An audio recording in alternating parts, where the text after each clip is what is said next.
الحمدللہ ہمارے بھائی ہر جگہ دعوت اللہ کر رہے ہیں، اللہ کی طرف بلا رہے ہیں، اپنی جان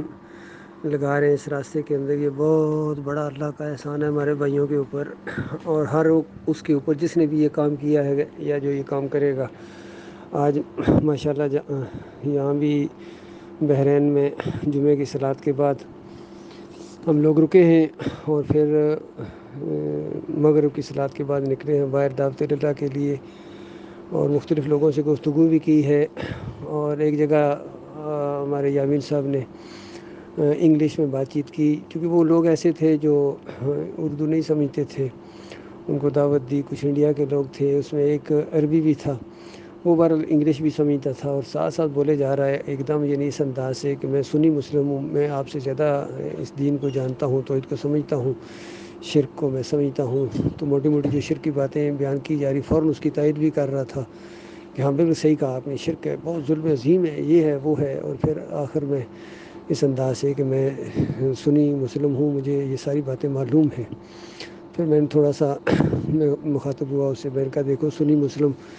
نبی علیہ السلام کی قبر کے اوپر گنبد سجا کے بیٹھے ہوئے، ٹوم لگایا ہوا ہے، تو بتاؤ یہ سنی مسلم کیا کرے؟ ایک دم اس نے یعنی ہنسا بھی ساتھ، اور ساتھ ہی اپنے منہ پر ہاتھ رکھ لیا، اور ساتھ ہی کہنے لگا کہ یہ بات یعنی بڑی سخت ہے، اور یہ لوگ جو ہے نا یہ نہیں سنیں گے اس بات کو۔ اور ساتھ ہی اس نے کہا کہ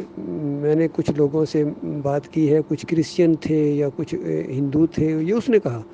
کہتا ہے کہ انہوں نے بھی مجھے یہی کہا تھا کہ تم نے اپنے نبی کی قبر کے اوپر کیوں گنبد سجا کے رکھا ہوا ہے۔ یعنی کہنا یہ چاہ رہا تھا کہ ہے تو غلط ہے، لیکن اب کیا کیا جائے اس انداز سے۔ تو دیکھیں جب ان کے شرک کے اوپر انگلی رکھی جاتی ہے، وہ جو ہے نا آگے سے ریئیکشن کرتے ہیں۔ پھر ہم آگے گئے، آگے ایک کسائی کی دکان تھی، پاکستانی تھا، اس سے بس بات چیت تو چلتی رہتی تھی، ہم ذرا کاغذ یاد دہانی کراتے ہیں، اور ہمارے پاس ہینڈ بل بھی تھے، وہ بھی ہم تقسیم کر رہے تھے۔ تو اس کو جب موٹی موٹی باتیں شروع کی، اپنی زندگی کا مقصد، آخرت، یہ ساری چیزیں یاد دلائیں، تو بالکل تائید میں سر ہلا رہا تھا۔ لیکن جیسا شرک کے اوپر انگلی رکھی کہ یہ دیکھو کہ یہ جو دعائیں مانگتے ہو کہ نبی کی صدقے اور یا رسول اللہ مدد، اور مسجدوں میں یا اللہ یا محمد لکھتے ہو، یہ اللہ کے ساتھ شریک ٹھہرانا ہے، تو ایک دم بول پڑا، کہتا ہے یا رسول مدد کرنا بھی شرک ہے؟ ہم نے کہا بھائی یہی تو شرک ہے۔ تو ایک دم یقین کیجیے اس نے اپنا منہ پھیر لیا، اور بات سننا تقریباً ختم کر دی، اور دوسرے کام میں مشغول ہو گیا۔ تو یعنی پوری طرح محسوس ہوا کہ اس کو یہ بات بہت ناگوار گزری ہے۔ بہرحال ہم نے اس کو ہینڈ بل دیا، اور ساتھ ہی دعوت اللہ کرتے ہوئے اس کی دکان سے نکل آئے کہ بات پہنچا دی ہے، مانو گے اپنا بھلا کرو گے، نہیں مانو گے تو اپنا نقصان کرو گے، ہم تو جب بھی آئیں گے یہی بات تمہیں بتائیں گے۔ پھر آگے راستے میں بازار میں کچھ لوگوں سے انفرادی طور پر گفتگو ہوئی، اور ایک پھر پرانا جاننے والا تھا، نوجوان لڑکا تھا، اس بات کو بہت پسند کرتا تھا، یہ سیکنڈ ہینڈ فرنیچر کی ان کی دکان تھی، اس کے والد سے بھی بات چلتی رہتی تھی، وہ باتیں مانتا بھی تھا، لیکن عملی طور پر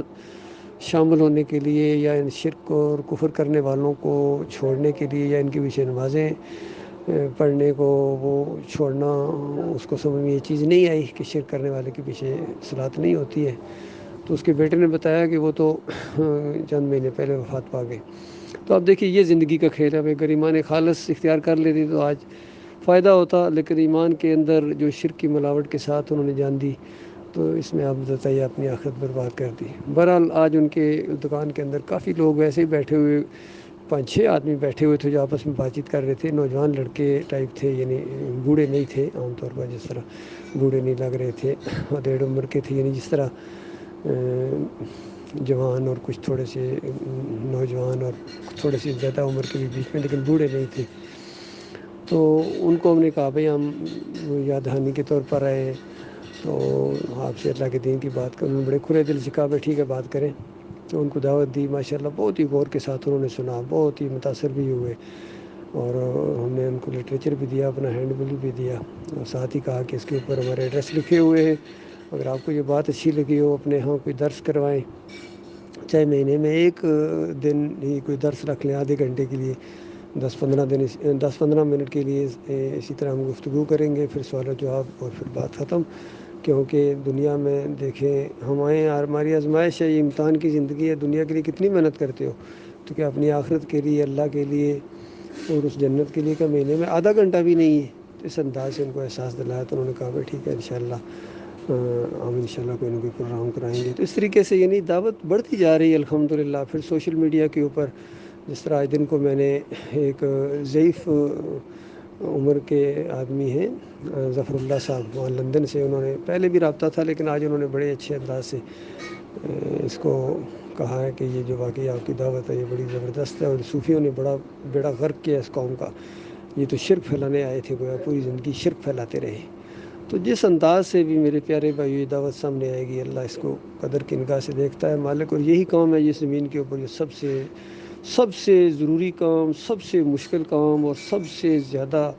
اہم کام ہے جو اللہ تعالیٰ اپنے بندوں سے لیتا ہے۔ یہ اللہ کی بہت بڑی عنایت ہے، اللہ تعالیٰ اس پر قائم رکھے، اسی کے لیے جئیں اور اسی کے لیے مریں۔